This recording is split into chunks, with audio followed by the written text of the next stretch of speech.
सभी कर्ज को खत्म करने के बाद जिनू सीधे जाकर मेन कर्ज जोगो के पास आ जाता है।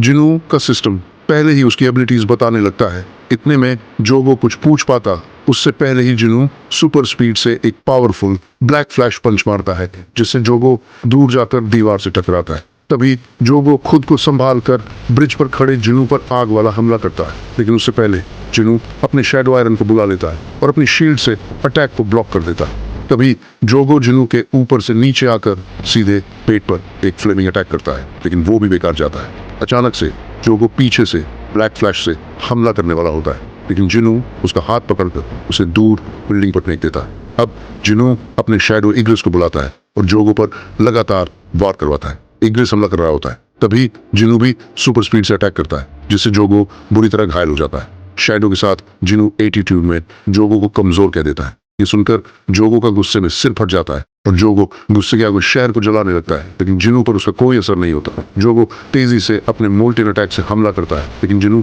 सभी अटैक्स को आसानी से डच करते जा रहा होता है। जोगो अटैक कर रहा होता है, लेकिन जिनू जोगो के पीछे आ जाता है और फिर जिनू अपनी सबसे ताकतवर शैडो को बुलाता है, जिसे देखकर जोगो शॉक रह जाता है। शैडो जोगो पर एक बड़ा ब्लास्ट छोड़ता है, जिससे बड़ा धमाका होता है। धमाके के बाद जिनू आग के बीच जोगो के सामने खड़ा होता है। जोगो आखिरी अटैक करने ही वाला होता है, लेकिन जिनू की शैडो का फाइनल अटैक उसे खत्म कर देता है। इसके बाद जिनू जोगो के पास आकर अपनी अराइज पावर से जोगो को रिवाइव करके अपनी शैडो आर्मी में शामिल कर लेता है। इतना करके जिनू जा ही रहा होता है, लेकिन तभी अचानक एक डेडली कटिंग अटैक जिनू पर पड़ता है, जिससे उसका हाथ भी कट जाता है।